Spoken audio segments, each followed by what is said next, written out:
Caleidoscopio, una lectura por placer y en libertad. Bienvenidos a su programa Caleidoscopio, un espacio hecho por lectores para lectores. El día de hoy nos encontramos en la librería del Consejo Editorial de la Administración Pública Estatal. Los invitamos a que la conozcan y también visiten su página web, donde encontrarán un catálogo extraordinario de muchas obras y libros interesantes. El día de hoy vamos a dedicar este espacio al género de la narrativa. Lo hemos hecho en varias ocasiones, pero desde el punto de vista de la novela. Ahora abordaremos el cuento. Y para ello nos acompaña hoy nuestra invitada, que es una especialista en el tema, la licenciada Fernanda. Hola, mucho gusto, Juan Carlos. Muchas gracias por este espacio. Muy contenta de estar con ustedes y más feliz porque pues estoy compartiéndole, o la idea es que les podamos compartir algo que me encanta y que amo mucho hacer. Muchas gracias por estar aquí. Pues bueno, en abril está dedicado a festejar a los pequeños y a las pequeñas, pero también es el Día Internacional del Libro, entonces es un momento especial para la lectura.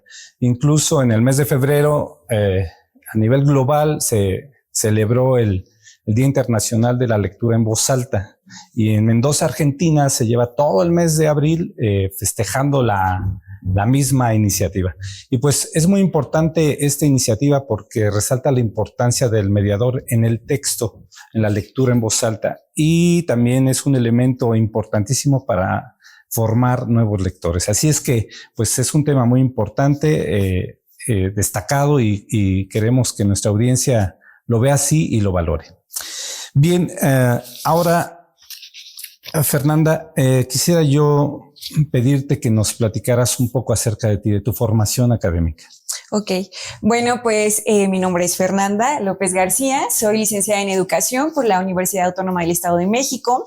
La verdad es que pues desde ahí viene, ¿no?, mi interés mucho por la cuestión del aprendizaje y por buscar herramientas, estrategias, técnicas que nos ayuden a que las personas, niñas, niños, adolescentes puedan consolidar ciertas competencias. Entonces, pues ahí nace un poco este interés y pues obviamente también mi contexto influye mucho en que encuentre en el cuento esta herramienta. Ya una vez que me empiezo a involucrar un poco como en la narrativa, a los cuentos en voz alta, pues obviamente te das cuenta que necesitas otras herramientas y otra formación para complementar esto, ¿no? Y van desde talleres, que generalmente es lo que yo he tomado, en locución, en voz alta y también en teatro, porque a veces pensamos que la lectura en voz alta solamente implica la voz, pero también nuestro cuerpo es una herramienta muy fundamental para que el mensaje pues quede más complementado. Muy bien, y toda esta actividad académica, ¿dónde te ha llevado? Sobre todo pues a una satisfacción personal, ¿no? Como preguntarte mucho cuál es tu misión de vida, y yo creo que pues mi misión sí está en llevar a través de la lectura estos mensajes que nos ayuden a tener esperanza, que nos ayuden también a comprender las complejidades de la vida. Entonces pues eso como primer punto, y después a conocer a muchas personas, a niñas, a niños que a veces creemos que están como muy renuentes, ¿no?, a la lectura, a cualquier cosa que tenga que ver con este tipo de aspectos, pero cuando tú lo vives te das cuenta que no, que realmente es algo que les gusta, que lo disfrutan y que lo necesitan. Entonces a eso, ¿no?, a consolidar estas relaciones y pues también tener lazos muy importantes. Creo que también el hecho de estar aquí hoy con ustedes es algo muy importante, porque al final es llevar lo que uno sabe a otras personas. Bien, y ¿te has presentado en algún escenario, en algún foro especializado en este tipo de lectura? Sí, claro, la lectura en voz alta pues va desde que tengamos grupos como niñas y niños, adultos, porque también eso es algo importante. Las personas adultas también necesitan de este tipo de experiencias, y también hemos estado en congresos, tanto nacionales como internacionales, en donde utilizamos o empezamos a hablar un poco más de manera técnica, como los cuentos y la narrativa en voz alta es una estrategia de aprendizaje, ¿no? En mi caso, sobre todo, pues ligándolo mucho a la educación, hemos estado ahí en encuentros de cuentacuentos, que también te ayuda a ampliar, ¿no?, tu mundo de cómo cada uno lo hace de manera muy personalizada. Entonces, sí hemos tenido la fortuna de estar en ese tipo de actividades. ¿Has impartido talleres, cursos?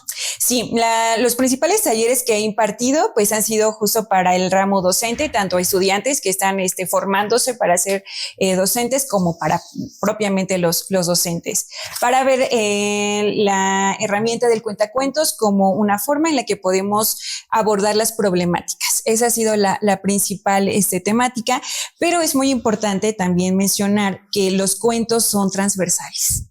Entonces, en ocasiones, cuando nosotros tenemos la oportunidad de dar talleres como género, ética, que pareciera que pues nada que ver, también está la parte de los cuentos, ¿no? O sea, son herramientas que nos ayudan. Muy bien. Para ustedes que nos ven, más adelante Fernanda nos va a leer un cuento. Entonces, les pedimos que no se separe de su pantalla. Que lo espere. Muy bien. Vamos un poco a las preguntas relacionadas con la lectura. Fernanda, ¿cómo fue que empezaste a leer? Fue desde niñita, ¿no? Y creo que también eso es algo importante de mencionar porque el ejemplo es lo que consolida mucho este hábito. En mi caso fue por mi hermana. No sé si recuerdan que había un rincón de lectura. No sé si todavía esté dentro de las instituciones, pero anteriormente había como el rincón de lectura y pues nos daban libros, ¿no? A las niñas y a los niños. Y yo me acuerdo mucho que mi hermana te llevaba sus libros y lo primero que era pues justo leerlos, pero en voz alta. Ella los leía en voz alta. Entonces yo la veía y decía como, ¿por qué no? ¿Por qué le gusta tanto estar como tan metida en un libro? Y desde ahí empecé como a involucrarme un poco. Me acuerdo mucho que fue con Donde habitan los ángeles, de Claudia Celis. Cuando dije, ay, a ver, ¿por qué es que le gusta tanto estar leyendo, ¿no? Y que después de la escuela se ponga a leer todavía más, ¿no? Sí. Entonces fue a partir de ahí que empecé a leer y obviamente pues también gracias a una maestra, porque a la mayoría de los lectores nos pasa, ¿no? Que son los docentes los que nos meten como esa espinita. Me dejó leer Las batallas en el desierto de José Emilio Pacheco. Y aunque era obligatorio, pues me gustó mucho, ¿no? Como imaginar un poco los escenarios de esa novela y todo eso. Y ya desde ahí como que empecé con toda esa, la línea de la lectura. Muy bien. Y en esa parte de infancia, ¿qué eran los temas que más te gustaban? En cuanto a los cuentos, sí era muy enfocado a lo que conocemos o lo que a lo mejor vemos en tele. Es decir, los cuentos que yo recuerdo que tenía eran, pues justo, ¿no? De Ricitos de Oro, Blancanieves. Okay. Me acuerdo que tenía todo un kit de libros y que yo busqué comprarlos porque los vi primero en la tele. Entonces dije, ¿por qué están como en físico, no? A ver qué dice ahí. Uh-huh. Entonces sí, como que esa fue mi relación en cuanto a cuestiones que veía en la tele y que después los encontraba como en libros y me llamaba la atención como tenerlos. Y ahí ahorraba para comprármelos, ¿no? Entonces como que recuerdo mucho eso. Ya después pues viene como esta complementación con la novela de Donde habitan los ángeles y ya de ahí pues se diversifica un poco más, pero así como el primer contacto y que yo creo que nos puede funcionar mucho si a lo mejor nos están viendo mamás, papás, maestras y maestros de cómo hago para que mi hija o mi hijo, mi alumna, mi alumno se involucre a la lectura. En muchas ocasiones eso ayuda, o sea, relacionarlo con lo que le gusta ver, con lo que le gusta oír y ahí podemos encontrar como una ruta. Muy bien, y a lo mejor ya lo mencionaste, pero ¿cuál sería el libro importante en esa etapa? Sí, pues ya los mencioné un poquito, tanto Donde habitan los ángeles, gracias a ese ejemplo que me dio mi hermana y pues también Las batallas en el desierto. Ok, ¿de qué trata el primer libro? El primero, pues está situado, pues es una historia igual un poco de fantasía, pero la narra los personajes principales son niñas y niños. Entonces, justo para no dar como muchos spoilers, una escena que a mí me marcó mucho es cuando estos niños van a una heladería, ¿no? Entonces, pero la temática en sí pues gira en torno a eso, ¿no? A ciertas cuestiones que no ven, pero que escuchan y es más o menos eso. Y pues la de José Emilio Pacheco, pues un poco ya más pues clásica, ¿no? Una historia que sí y más compleja. Pero yo igual ahí como que todavía ni comprendía muchas cosas, pero ya me empezaba a interesar. Pues obviamente, ¿no? Una historia de amor imposible y cuestionable. Sí, muy bien. Sí.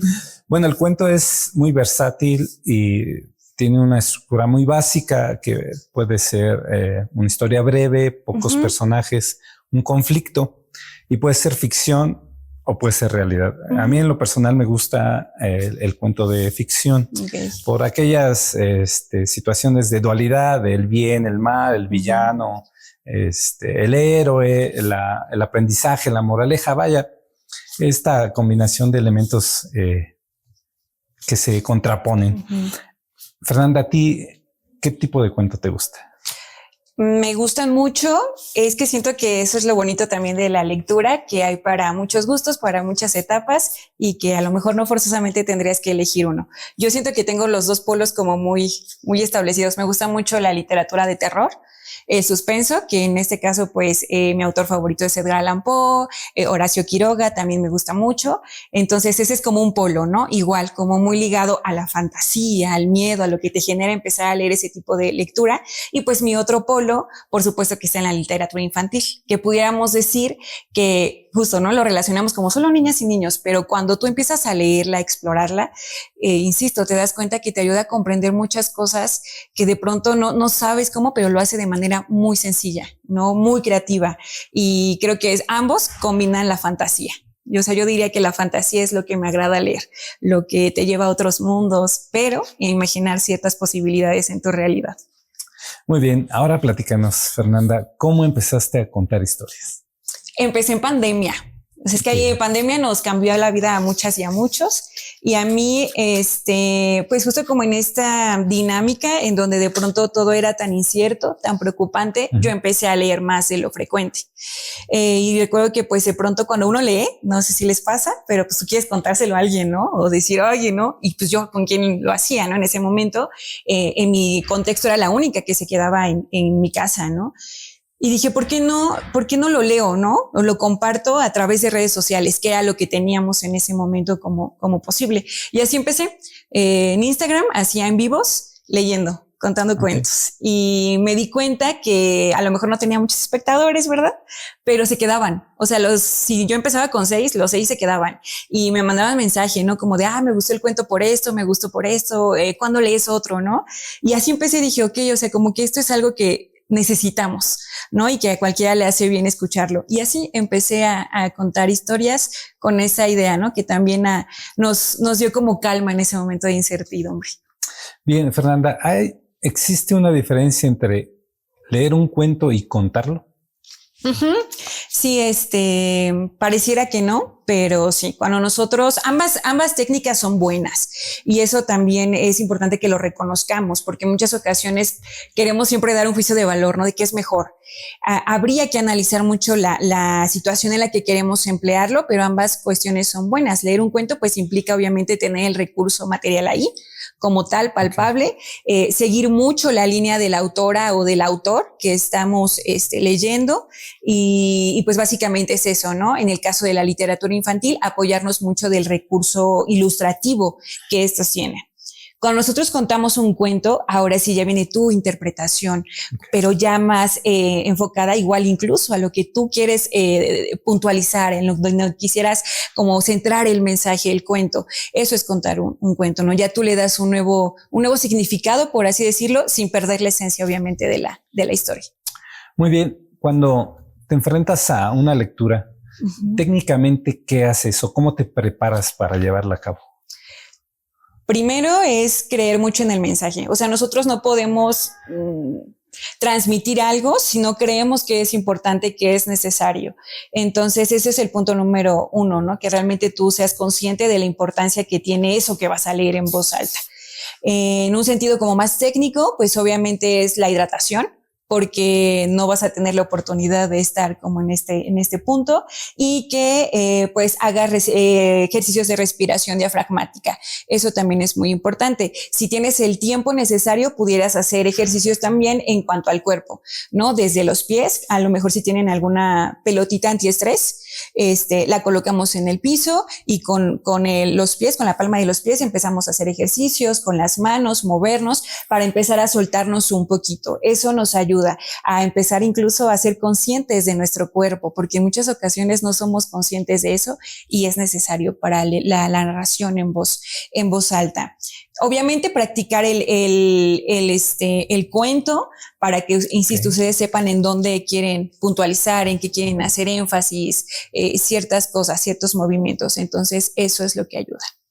Muy bien, la respiración profunda ayuda. Sí, hay técnicas, por mencionarles una que ya sí tienen la oportunidad de explorar más, pero son las de 7 tiempos, ¿no? Inhalamos en 7 tiempos, retenemos en 7 tiempos y exhalamos en 7 tiempos. Hay otras técnicas, incluso implican como el uso de una velita para que ustedes también vayan exhalando sin que ésta se apague. Entonces es así cuando empezamos a también ser más conscientes de si la forma en la que respiramos es la adecuada para empezar la narración. Bien, ahora, ¿cómo eliges los cuentos que vas a narrar? A partir de la necesidad y de las características de tu grupo, ¿no? Por ejemplo, en mi caso he tenido que leer recientemente, en noviembre, tuve una sesión justo como en esta dinámica del Día de Muertos.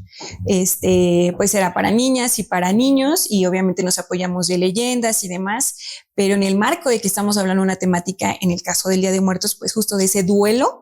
Entonces dije, pues hay que buscar, ¿no? Hay que encontrar un cuento que nos ayude a abordar esa pérdida, porque las infancias también tienen pérdidas, ¿no? Y en muchas ocasiones esos temas tan sensibles como que queremos evadirlos, ¿no? Pero es parte de. Entonces, pues ahí fue cuando dije, vamos a seleccionar un cuento. En este caso fue Adiós Arcoíris, para trabajar el cuento, ¿no? También implica mucho o influye mucho el espacio. Hay lecturas que son sensoriales. Entonces, si mi espacio me da para que las personas, las niñas y los niños a los que les voy a leer el cuento puedan acostarse, pues entonces lo hacemos sensorial, ¿no? Pero si no, si el espacio es muy pequeño o son muchos niñas, muchos niños, pues no podemos hacerlo, ¿no? Es como básicamente cómo se hace la selección en torno a qué queremos transmitir. Y pues, insisto, ¿no? También el tipo de espacio que tengamos. Bien, en tu trabajo, como lo has venido desarrollando durante este tiempo, ¿hay alguna experiencia que tú quisieras platicarnos que ha sido importante en el desarrollo de tu actividad? Uh-huh. Pues creo que todas te dejan cierta enseñanza, ¿no? Todas como que te llevas algo ya una vez que concluyen. Cuando yo leo estos cuentos que son como más sensibles, me pasa mucho que hasta luego son los adultos, ¿no? Las personas, los papás, las mamás, los que lloran, ¿no? Porque insisto, también nosotros necesitamos de esa fantasía y de pronto se acercan a ti como de gracias, ¿no? Porque necesitaba comprender o saber que esta situación que estoy viviendo, pues no es como algo aislado, ¿no? Sino que también hay personas que viven algo semejante. El pasado Día del Niño tuve la oportunidad de ir a una comunidad rural y eso también te cambia toda la visión, porque en muchas ocasiones creemos que todas nuestras niñas y todos nuestros niños tienen el mismo contexto y no, ¿no? Entonces cuando yo llego allá, pues es adaptarte, ¿no? A un espacio donde, pues obviamente digo, aquí somos súper privilegiados, es un espacio hermoso, pero en muchas ocasiones no tenemos esos escenarios, ¿no? Y hay que adecuarlos y hay que también sacarles provecho. Y los niños y las niñas quedaron súper felices y es, insisto, ¿no? También ser muy conscientes de esas realidades que de pronto parecieran un poco ajenas a las nuestras. Muy bien, qué interesante. Uh-huh. Ahora, si entre el público que nos ve hubiera alguien que quisiera empezar con esta actividad, ¿qué le recomendarías? Pues la receta mágica, el truco es como todo, ¿no? Es el amor. O sea, si ustedes que nos están escuchando son lectoras, son lectores, yo creo que ya tienen el paso más importante, ¿no? Que les guste leer, que disfruten de la lectura. Eso es algo primordial. Si de pronto nosotros tenemos como cierta resistencia, insisto, es bien complicado que yo le haga que un niño o una niña tenga esa pasión por la lectura, pues yo ni al caso, ¿no? Lo que hablábamos un poco del ejemplo, si los alumnos, las alumnas no ven que nosotros como docentes no leemos, pues obviamente para ellos va a ser como algo completamente innecesario, ¿no? Entonces, pues es eso, invitarlos a que sean lectores también de corazón, eso es como algo muy importante. La otra es que lo que comentaba también al inicio, esto requiere de formación complementaria, ¿no? Entonces, en muchas ocasiones nosotros tenemos el tono de voz o la tonalidad bonita, solamente hace falta trabajarla para que podamos brindar o adecuarla a partir del cuento. Entonces hay que buscar también esa formación complementaria que es muy importante y que siempre la podamos ligar hacia algo. O sea, que ustedes tengan claro qué es lo que quieren lograr, ¿no? Con ese cuento, con esa lectura, para que podamos tener como mayor enfoque, ¿no? Si no, pues de pronto pudiéramos como hacer mucho, pero sin tener claro el por qué lo hacemos.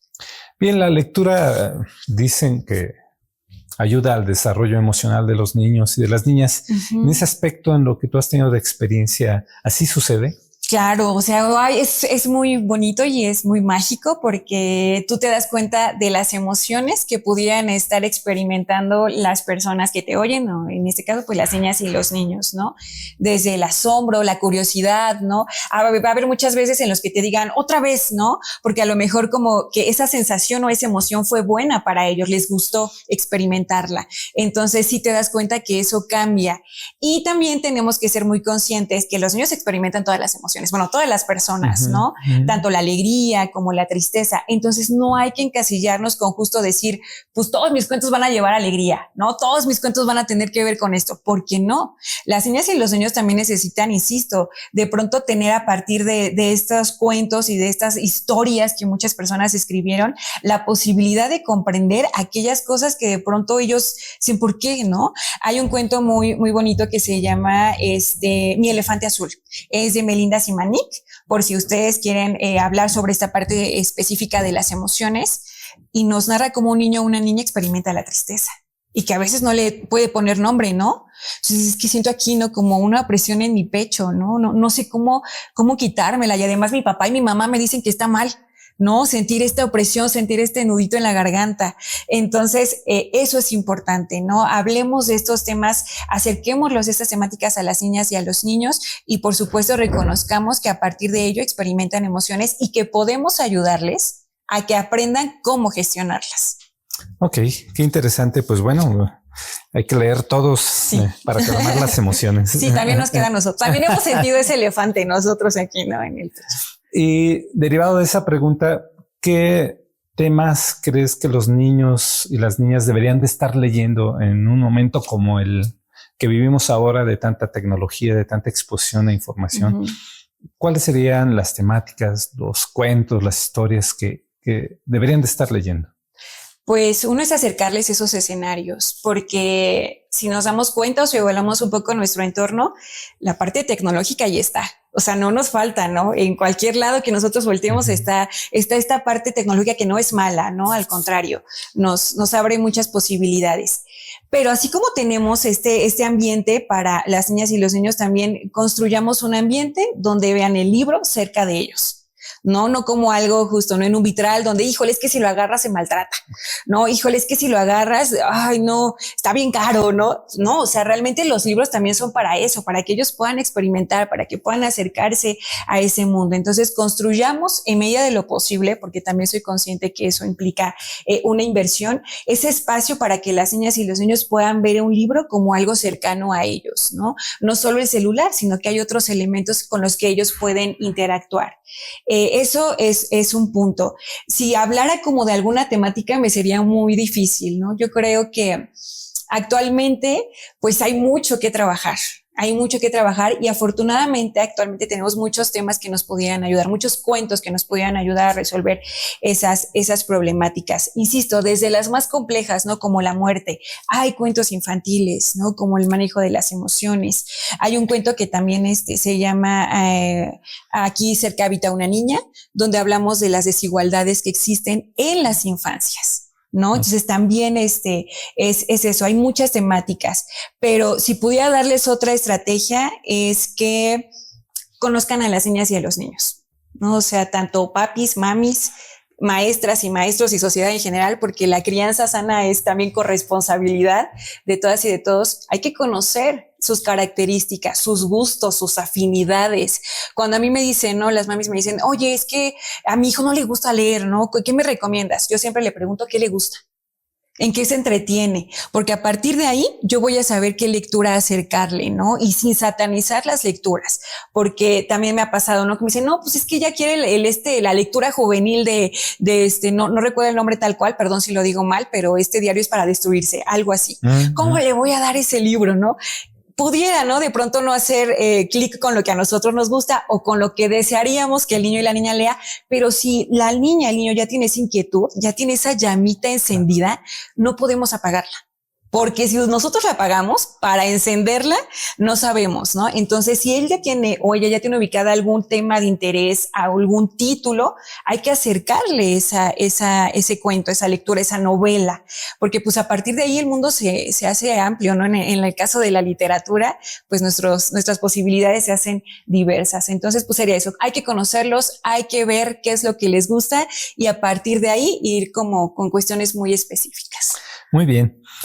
Ahora, en nuestro país, pasando a otro tema, tenemos escritores pues, encumbrados, muy conocidos, Juan Rulfo, Carlos Fuentes, Amparo Dávila, Rosario Castellanos, Elena Garro, Inés Arredondo, por mencionar algunos. Y en nuestro continente igual, mencionabas a Horacio Quiroga, ¿no? Hace un momento, pero también está Borges, está Isabel Allende, está Benedetti, está Cortázar. Bueno, tenemos un amplio catálogo, ¿no? de gente que ha dedicado tiempo al cuento. ¿A ti qué escritor te encanta? Pues así es que hay muchos, ¿no? Pero yo los tengo así como ubicados igual les compartí un poquito hace ratito los géneros que más me gustan. Si me voy a la parte del terror, sí ubico perfectamente, o para mí es Edgar Allan Poe. Y también pues reconociendo mucho a las mujeres, a nuestras escritoras mujeres, que también eso es algo muy indispensable, que nos involucremos en la lectura femenil, porque muchas de ellas pues tuvieron contextos más difíciles para que su nombre pudiera quedar ahí, ¿no? Entonces, en ese ramo podría recomendarles mucho a Rosario Castellanos, Los Convidados de Agosto de Rosario Castellanos, El Eterno Femenino de Rosario Castellanos también es bellísimo si les gusta toda esta parte de género, a Elena Garro, con La Semana de Colores, que también es una autora que me gusta mucho en esta parte del realismo mágico. Y pues ya si me voy como a la parte de mi trabajo, que son los cuentos infantiles, también podría recomendarles, o mis autores favoritos es Oliver Jeffers, que es como un pionero en esta parte, o es uno de los autores más ubicados y tiene muchas gamas, ¿no? Desde cuentos infantiles así muy, muy infantiles, sensoriales, hasta cuestiones como ya más profundas. Y también podría recomendarles Argentina, tiene muy buena, un muy buen auge actualmente en cuanto a cuentos infantiles. Hay que leer a Isol y Raquel Díaz Reguera, que es la que les vamos a compartir en un momentito. Bueno, pues ya que tocas el tema, pues te vamos a pedir que por favor nos leas en voz alta una historia. Si nos dices cuál es su título, su autor y a qué público estaría dirigido. Muy bien. Bueno, pues el cuento que seleccioné para compartirles en este espacio, espero que les guste y que les transforme al igual que a mí, se llama Yo voy conmigo. Es una historia que yo sé que muchas y muchos de ustedes se van a identificar, porque cuántas veces no han sentido como ese cosquilleo porque alguien nos gusta, ¿no? Porque nos sentimos enamoradas, enamorados. La autora es Raquel Díaz Reguera, la que mencionaba hace un momento, y pues un poco va en esa énfasis, ¿no? Decir que lo disfruten mucho. Entonces, cuando tú me digas, Juan Carlos. Adelante, el escenario. Aquí lo traemos como físico para que también lo ubiquen por si desean adquirirlo. Deseo que lo disfruten mucho, que en este momento ya se encuentren como más relajados, tranquilas, tranquilos, para que podamos disfrutar de la historia. ¿Listas? ¿Listos? Muy bien. Yo voy conmigo de Raquel Díaz Reguera. Martín. Me gusta Martín, me gusta Martín, me gusta Martín, me gusta Martín. Ay, me encanta Martín.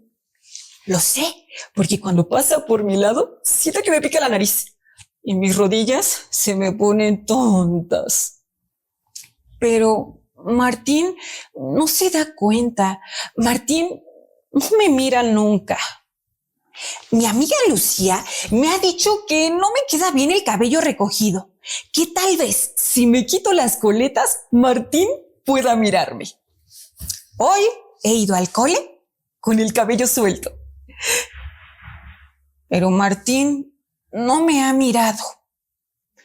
Mi amiga Ana me ha dicho que por qué no pruebo quitándome las gafas, que tal vez sin mis coletas y sin mis gafas, Martín tal vez ahora sí por fin pueda mirarme.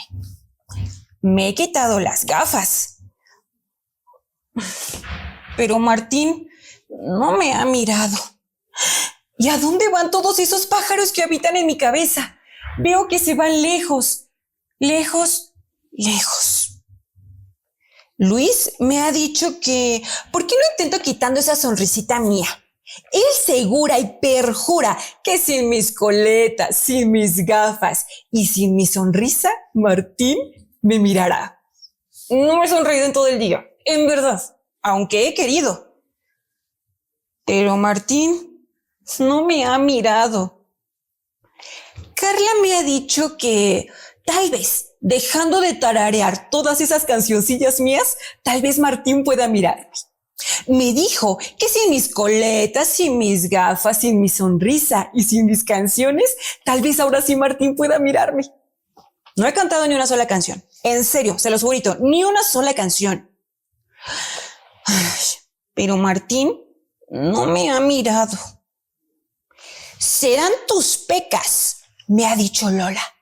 Sí, mira, sin tus coletas, sin tus gafas, sin tus sonrisas, sin tus canciones y sin tus pecas, Martín va a mirarte. Hoy he ido al cole y antes me he tapado las pecas.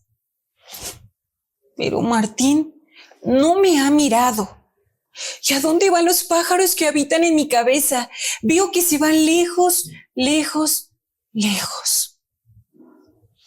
Marcos se acercó y me dijo, yo siento que es porque todo el tiempo hablas mucho. Mira, yo estoy segura que sin tus coletas, sin tus gafas, sin tus sonrisas, sin tus canciones, sin tus pecas y calladita, Martín va a mirarte. No he dicho ni una sola palabra. Me he quedado en silencio. Pero Martín no me ha mirado. Yo creo que son mis alas. Sí, tal vez sin mis coletas, sin mis gafas, sin mis sonrisas, sin mis canciones, sin mis pecas, sin mis palabras y sin mis alas, tal vez por fin Martín pueda mirarme. Hoy me he quitado las alas. ¿Y qué veo? Creo que Martín me está volteando a ver, se dio cuenta que estoy aquí, me está viendo, por fin. Pero ahora soy yo la que no se ve.